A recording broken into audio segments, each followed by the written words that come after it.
So back to why you are here today and why am I so excited? Let me tell you about my special guest.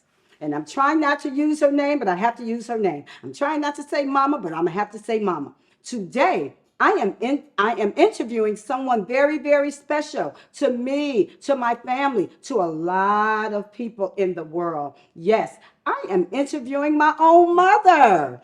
I would be interviewing my own mother, Mrs. Lillie McGowan.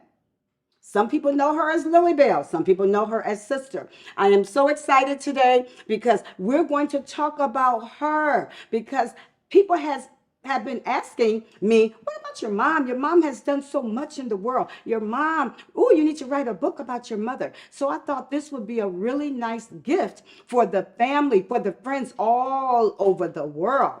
And so we're going to get ready. We're going to start talking about Mama's life, her childhood, and then some of you know that she was retired as an international missionary. So I want her to talk about these things. So as I said, sit back, get ready. We have a lot to talk about. Okay, so listen, Mrs. Lillie McGowan, let's talk about you. I am so excited about this. So, what I want the public, what I want the world to know, my mother was born in Fairfield, Alabama, December 16th, 1930. So listen, she was born in a household with, at the time, she had two big brothers. And then, da-da, her parents are so proud that they had this little girl. But after that, she did have two other brothers. So yes, she's from a family of five. And she's the only girl. She was the only sister. And growing up, listening to the stories about the things that she had to go through. Can you imagine being the only girl in the house with four boys? The fighting, the fussing. She had a great time growing up, but she has a lot to talk about. So, Mom, let's start. Let's talk about you as this little girl in Fairfield, Alabama, born on what, 61st Street or in that vicinity. So, Mom, let's talk about that. How did it feel for you being in the house with four brothers? Tell us about that. Felt good because my daddy wanted me to be over everything. And what does that mean? And I did everything. I came before everybody. We had a singing group, and I would sing and open my mouth. The boys getting mad, say I had them out of tune, and I just couldn't do nothing right for them. Wow. That was them, meaning the brothers. I can imagine. Two brothers older, two under. So tell me about that singing. So did you guys become like a Jackson 5 group? Did you Yeah, be we sang in church, we sang all in the neighborhood. The people just get on that porch and listen to us and everything. wow. One of the boys was playing. I think it must have been one of the young boys, I think. Okay. And He so played. I love that how your father, now wait a minute. Did your father inspire all of this singing or your mother? Both. Both. Okay, good. And Good. both of them sang. And then they sang in a group of people that did nothing but notes. That's something we don't do now too much. That's But right. they were note singers. I've heard about that from some Yeah, families in Mississippi. They just, the music teacher, forget the words, they had to sing those notes. Get notes. those notes first. Well, that's what my mother and father sang. And my dad was a deacon in the church. My dad was a mason, Yes. grand mason. Yes. And he was a union man, too. My dad did everything. My dad had finished the high school that all of us graduated from. Wow. He went to night school. Well, that He was was amazing. very smart man. And he taught us everything, our name, our phone number, our address, our date of birth, and everything before we went to school. Woo! Stop right there because, honey, the strength in education, that's what I talk about right now. Parents, teach your children the important things before entering the school because some parents just feel, woo, you're going to get it all in the school. Your teachers will teach you everything. But thank you for saying that. Your father, because you often talk too about your handwriting. You Oh, and your four brothers, your handwriting, your penmanship was so beautiful. So where did that come from? he taught us how to write and everything. My dad did everything. Everybody knew my dad. He was a good man. He went around. If you needed anything, he got it for you. So wait a minute. When you said that, you made me think about this because we also heard a lot of stories about you were such a fighter. You grew up a tomboy, but you said people would bother you because of your hair. Yes, Talk I was about your born hair. with gray hair, Yes. gray curly hair too. I was fighting every day. They would call me young, Mm-hmm. old lady, Right. everything. And so I understood as a little girl when you shared this story. I'm like, why would they call my mom an old lady? And I'm like, oh, the gray hair. And so when I talk to people about, like when I see younger people today with gray hair, when I'm saying younger, meaning, 20, 30, 40s, and I'm like, wow. So I said, you remind me of my mama because I was not there when you were this little girl coming up with this gray hair. But when I see people today, I said, oh, that's my mama. That's how my mama looked. And I'm not trying to hide the gray hair, everybody. But yeah, so she's still so gray, gray, gray. And it's so, so pretty. But then what did we learn about this in life? Wisdom. You were born with that gray hair. It meant something. Yes. And my, there was nothing you could do about it. my daddy said his gray hair started at 13 or 14 years of age. And he just woke up and he had white hair. Wow, I love it. I Nice love looking man. Everybody crazy about it. Yes. He was really nice looking and had a nice head of hair. Wow. So I always love the story about the gray hair. And now let's talk about because you were mama to your three children, and then you just were, Miss McGowan, Miss Lillie to a lot of people. But then I started hearing about people were calling you sister. I mean, there are people like even like 20 years ago, they said they never knew your name. They never knew your name because they said they grew up just calling you sister, sister. So where did that come from? Because my daddy started calling me sister. And the boys started calling me sister. And they started at school. So that went on through the neighborhood and through school. And then what about the people we know today? Look at you. 2022. People still say, how's your mama? How's sister? And so I love that nickname. And when I hear siblings today that refer to their sister as sister, I'm like, that's my mama. That was my mama's life. That was my mama's story. I really love that story. So listen, so let's move up a little bit. So then that was all your Fairfield, Alabama. And guys, listen, there's a lot more, but I'm going to move us along the way a little bit. So then my mom left Fairfield, Alabama, and then she relocated to Detroit, Michigan. And that's home to a lot of people. And that's home for me because guess what? My mother made it to Detroit, Michigan. And then she married my father. And guess what? He was from Alabama. And then they made their union became they became married and then they had three children. So when I talk about I'm her favorite daughter, actually I'm the only daughter. So my parents, my mother had me. They're in Detroit, Michigan. I've been with my mother now for a little over 60 years. She says I don't like to tell my age, but I do love talking about my age, my number, because I'm so blessed. I'm so thankful. I'm so grateful. But it's been over 60 years now we've been hanging out, Miss Lady. And so Mama had me in Detroit, Michigan. And then as I was growing up in Detroit, I knew this lady as a Girl Scout leader, a Sunday school teacher, a missionary worker leader, a singer in the church choir. How did she do all that? Mother, she was a wife.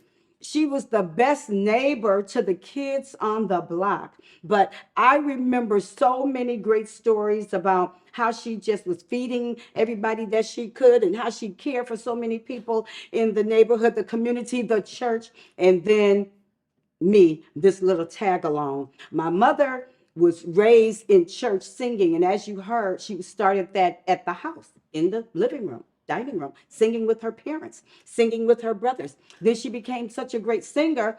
Now she's in Detroit, Michigan, and she was singing some more and part of choirs, part of traveling choirs. So I want you to talk about how you took that singing from your childhood on over into your young adulthood. Oh, yes. You know, I met everybody that could sing, Yes. especially when I went to Chicago, Illinois. I went to all the churches just about it, and everybody had big singers there and everything. And that's why I met Inez McConico and the Caravan Singers and all that. Yes. James Cleveland. Well, I didn't stop meeting him because he came to my house every day. He was Woo. hungry. He wanted to eat. And he would tell me how he got up in the morning and Right. singing about this and that Yes. and reading the hymnal book and adding to it, subtracting Wow. to it. Mm-hmm. He was really good. I really liked him. Yes, yes. I often loved how you talked about the famous singers. You didn't become, I mean, you just talk about that as it was like no big deal, no big deal. You knew about Aretha Franklin and you knew about her daddy, Oh, and yeah. that's just, and you know what they say about Detroit, Motor City, Motown, and so Mama was coming up in that area. So listen, so then having me as a little girl and following this lady, I guess it was embedded in me to become like a little junior missionary because following this lady going everywhere. And then mama, I guess she sort of made me a babysitter. So now I started babysitting and I started running with mama and going to the nursing homes, going to the hospitals. What about that? After church on Sundays, most people just went home and had nothing to do. You got some of you don't know about this. So we started our dinner. We cooked dinner on Saturdays because after church on Sundays, we had to go visit the sick, visit the shut in, deliver food. We had to go back to church for an evening activity. So when people talk to me about being a teacher, and now my thing is the teacher in me, because I often talk about that. I say it comes from my mama, came from my mama, the giving spirit, the loving lady, being so compassionate, being so transparent, just helping everybody, anybody. It was just nothing to this lady. So then what happened, Mom? It spilled over to me. And so, oh my Lord, I owe you so much. I thank you so much. When people talk about my spirit, my energy, I think about you. I'm like, my mama. And then the funny part is when mama tells me to sit down and stop going and stop doing so much, I'm like, Ma, where did I get it from? I got it from her. Yes, I'm talking to a Girl Scout leader. I'm talking to the missionary lady. But Ma, what can you tell us about that mission, that missionary in you? How did that come about? How did that inspire you? Where did you get that from, being so giving and so caring and so kind? From my dad and mama. Every time you look around, they was giving us stuff to take to people. Okay. People was sick, down and didn't have anything. Here we go. All of us. They went one place, I went to another place, and my mama would cook. My mother made rolls every Saturday, enough to last all the week. Oh, wow. And everybody could smell them. And here it come.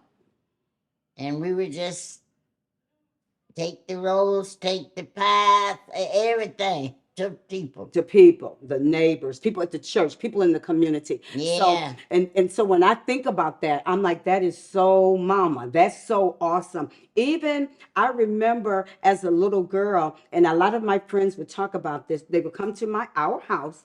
Mama would have nuts, snacks out. And so naturally, people would love that. But candy, oh, let's not forget the hard candy. But I'm like, Ma, why did we start doing this? What is it? Her mother.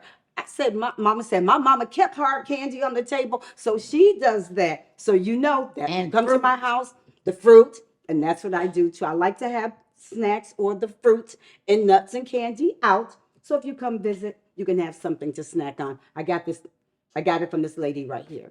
Yes, Mama. Thank you so much. So we moving up. So you did all this missionary work in the church, and now in Detroit, Michigan, I recall we were affiliated with two churches, Mount Pleasant, where you married my father, and formulated a good young relationship with the Stewarts family there in Detroit, Michigan. That was your first family church. You have anything that you want to say about the Stewarts or Mount Pleasant Baptist Church? Missionary Baptist Church. Yes, because we were Pleasant Grove Baptist Church. Reverend D.B. Edwards Okay, was that was our on the pastor. Alabama side. Okay. Alabama. Okay. And then when we came my brothers got in Detroit, they came and got me.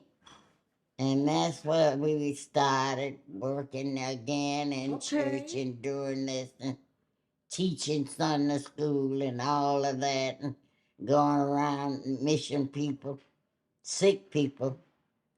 But people don't do that too much now. We used to go in and start cleaning up, Other people houses. cooking, yeah, and Wow. To help them. helping them. Yes. That's what we did, 'cause that's what my mom and daddy did all the time. So you And did we that. did the same thing. Okay, so listen. So how did you make it to Mount Pleasant Missionary Baptist Church? That was through your brothers, or your Alabama church referred you to that church? No, I just heard them singing and going on, and I went there and I met some people. They went to another church, Okay. but I met them and I started coming regular because I Good. liked the choir. Okay. The singing was in you. And Yes. singing. So Yes.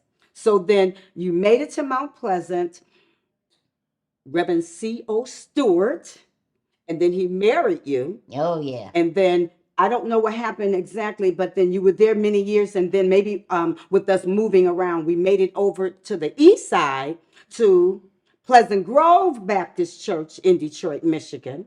Okay.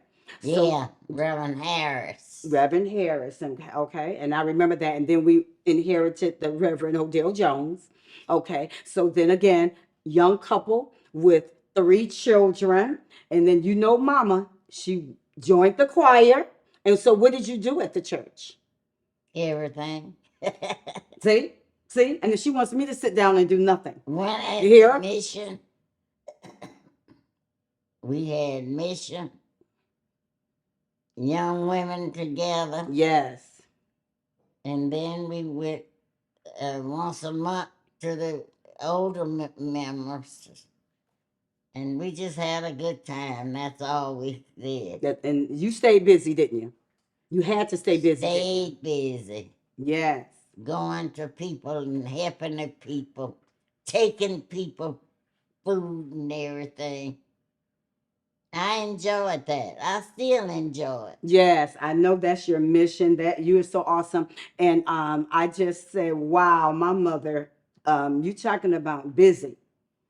And so when people look at me and say, when do you sit down? When do you rest? And I'm like, listen, even I want to do, if I just want to do nothing, mom is telling me, you need to do this. You need to go there. You need to do that. So I love her. I thank her for instilling so many great values in me. So listen, everyone. So now you heard her talk about all this missionary work. And so mama was able to go and do work outside of Alabama in Detroit, Michigan. We need to talk about, how did you make it to Haiti? How did you make it to Jerusalem and Bethlehem. How did you make it all over the world like that? Well, I was in this church and I really liked this church. This minister, I tell you, he was really a missionary man. Okay. And I got in the mission there as usual, young people, Yes. with the older people too. Yes. We just had a good time. And then we started going to Haiti for Wow. a week, 2 weeks. Then the other place, what is it? It was across the water too. And I Right. had already talked to several ministers where we helped some young people. They said we're going to never make it to anything. We talked to them and got them in college and everything. Wow. Sending them money and doing and helping them. And we just had a good time. We just had a good time giving ourselves to them and doing what we need to do to help people. That's right. To clothing, shoes, everything. We were always giving, and I really liked that, really. Well, I think it was just in your blood. It was in your blood. It was in your DNA. And so I don't have a choice. I didn't have a choice. And I'm listening to things that you're saying because people have written songs about, some of the biblical terms, some of the inspirational messages that we get today from the Bible. People have written songs about that. But what's so beautiful is you live that life. And that's the life that I love. And I just really appreciate everything that you have instilled in me. But, Mom, I also want to talk about because I know you had gone to Bethlehem in the 70s.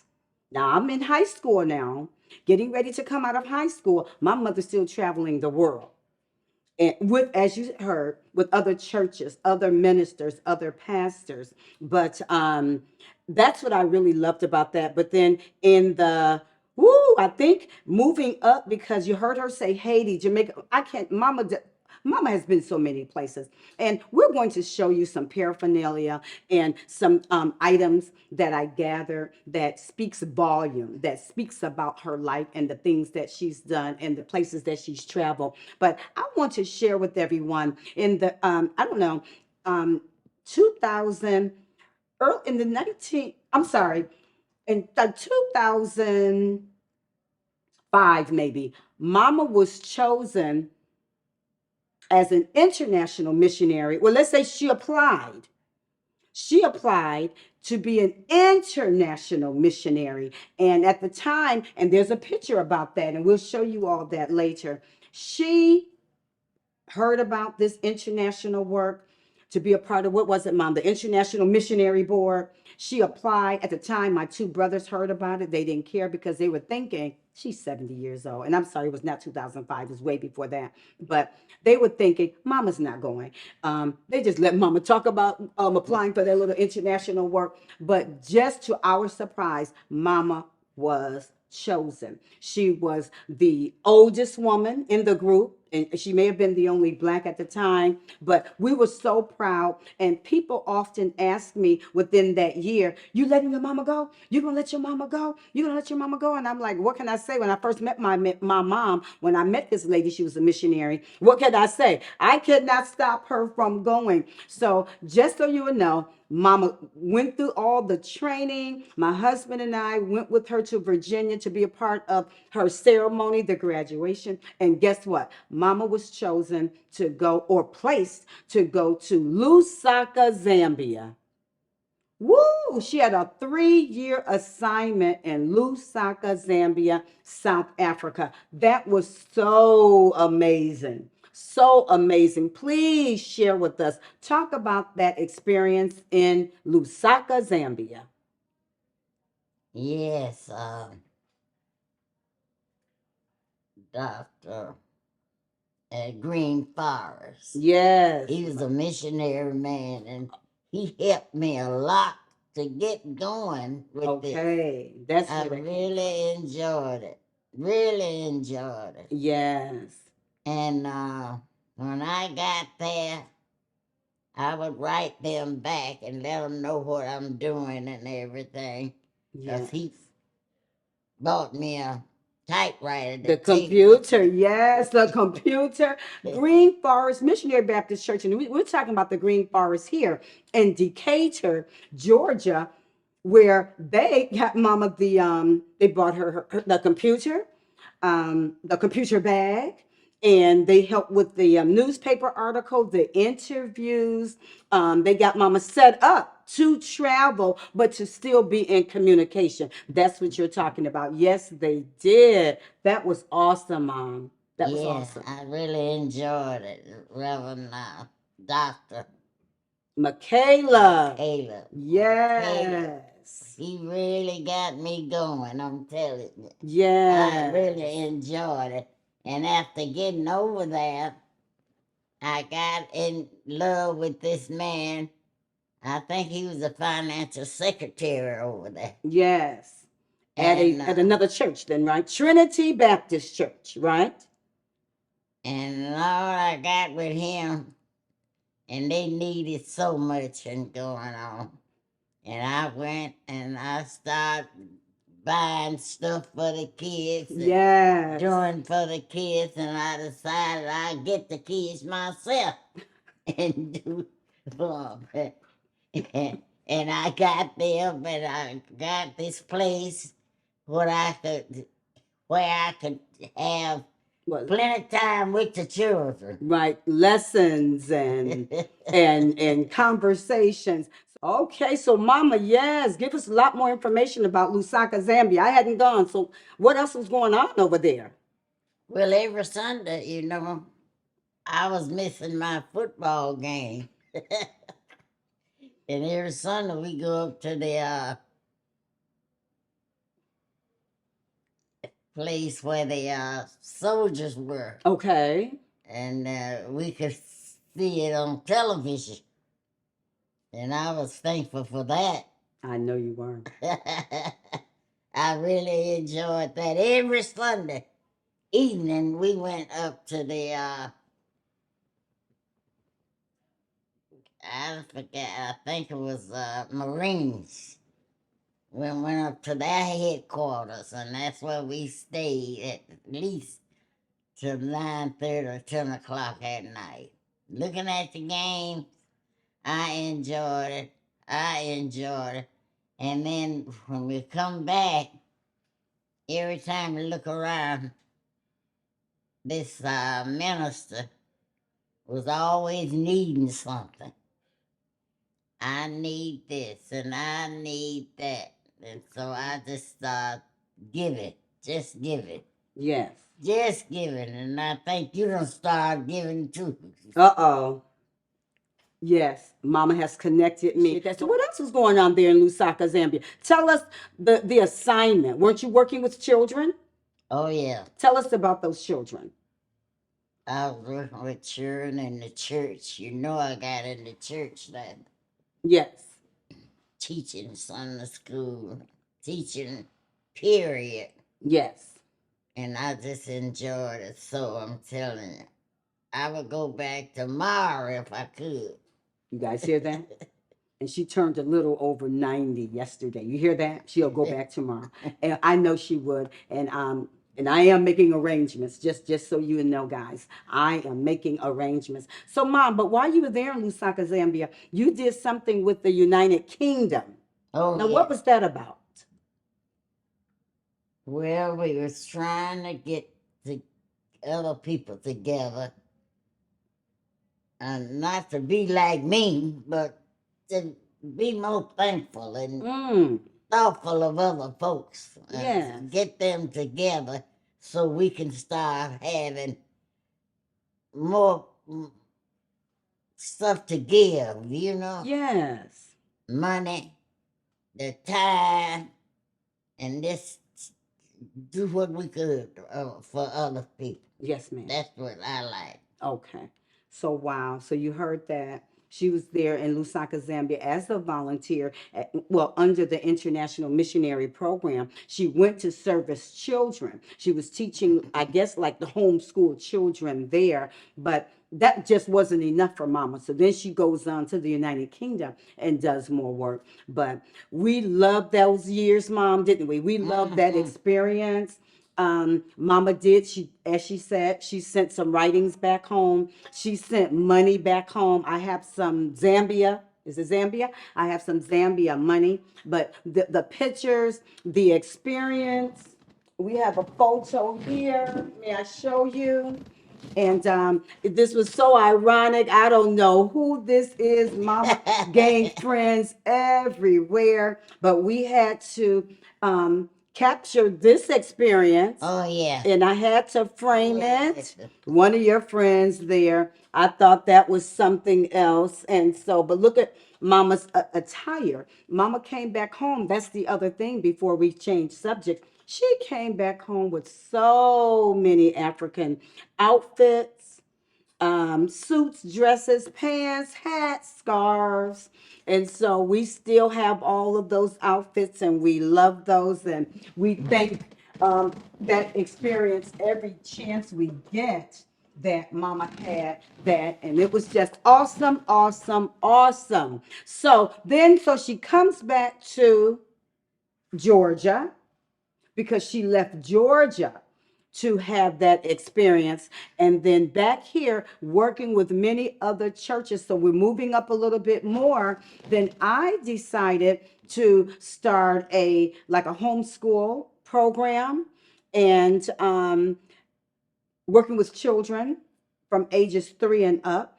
And at the time, Mama was still busy in the church, still busy in the community. So you know what's next? She started feeding the homeless and helpless. So she started a shelter program. So she was feeding them every Thursday.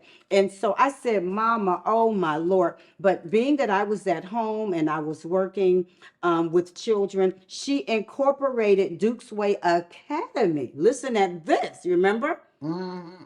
She incorporated Duke's Way Academy to go along with her on Thursdays to make soup, to engage and entertain all of the special guests that came, and you were able to use a church. Yeah. Tell me about that because I thought you said at one time they didn't want you to bring the people off the street Second into. Mount Zion. That's where I went. Yes. And the minister, can't think his name now, but he was a friend of my daddy, and I didn't even know that. Okay.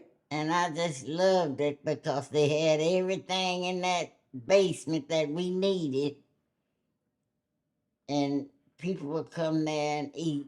Yes.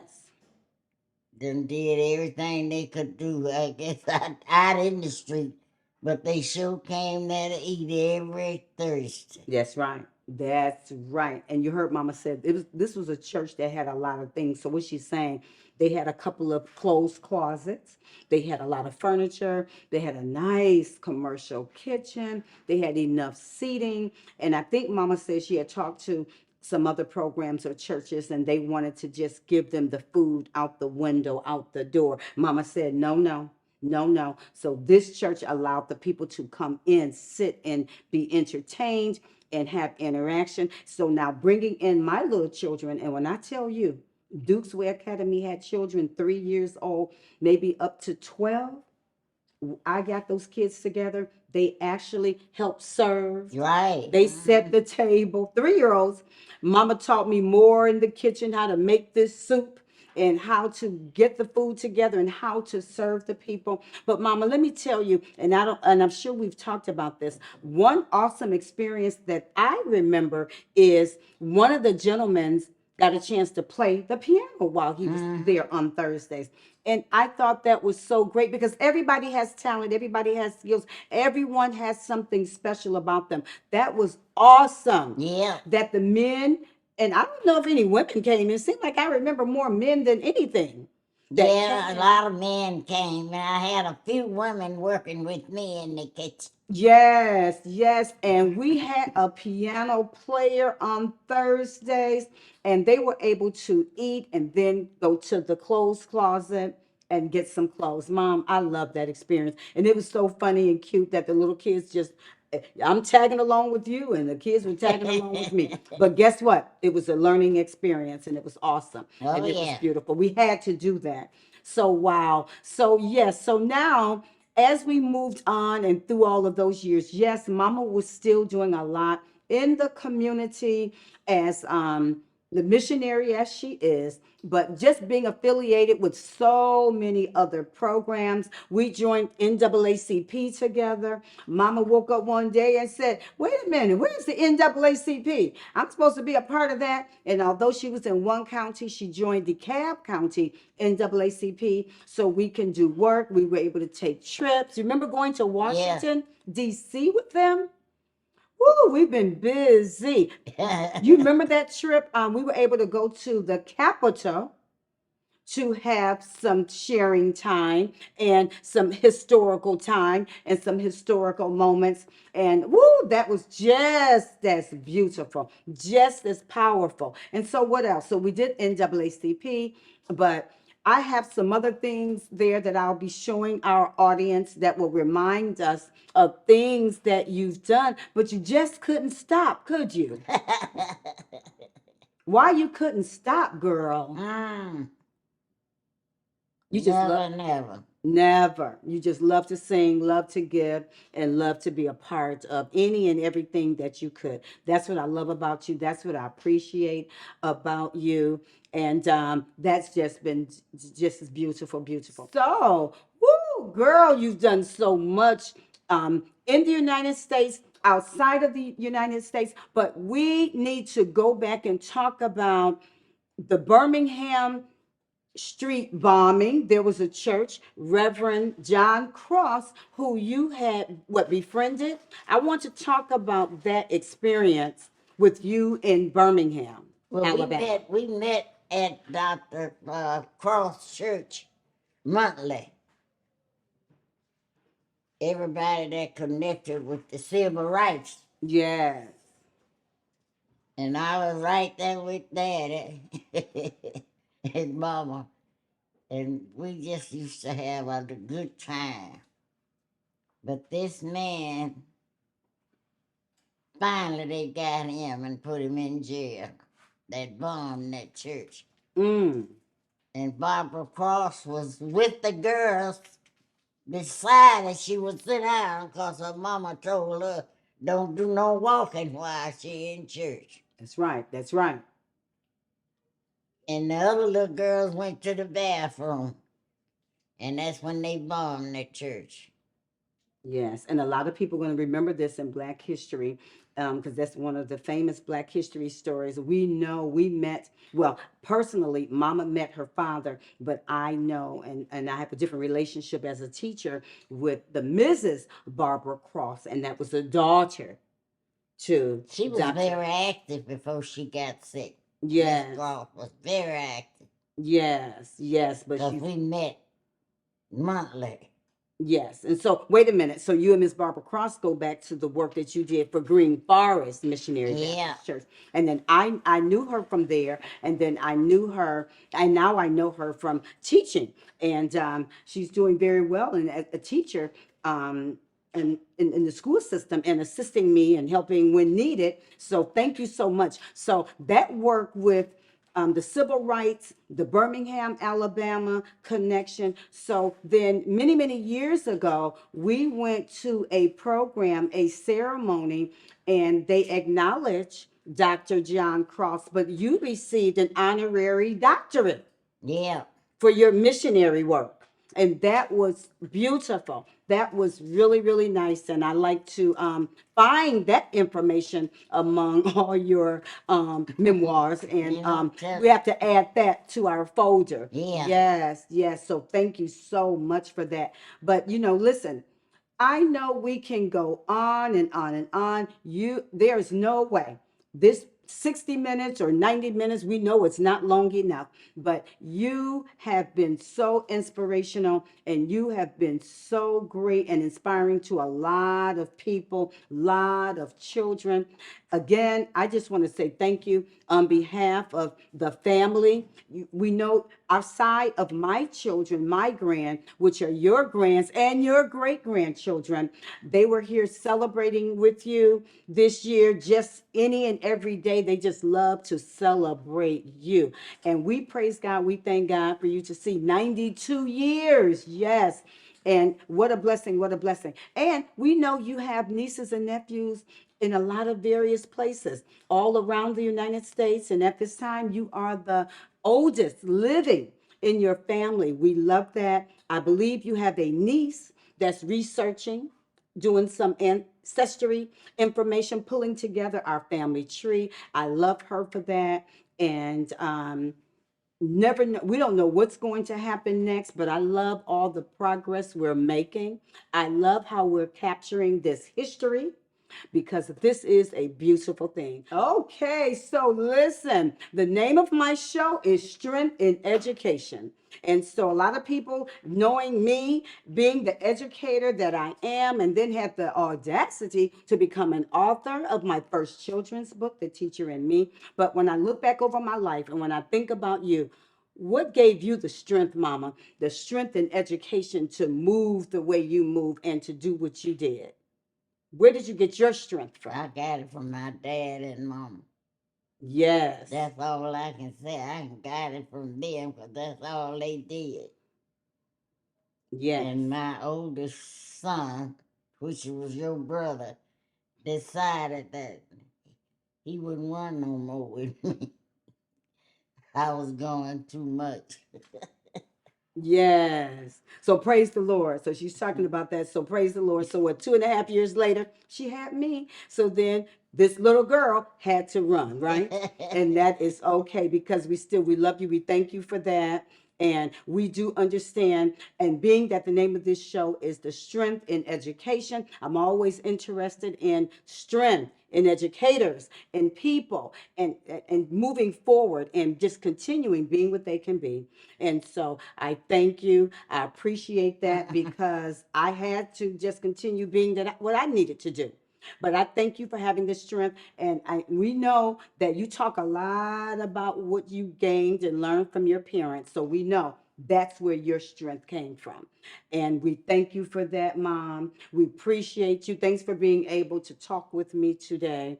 And for any and everybody else, we're going to continue this conversation, having courageous conversations with all families, anyone that wants to participate and be a part of a program and a project like this.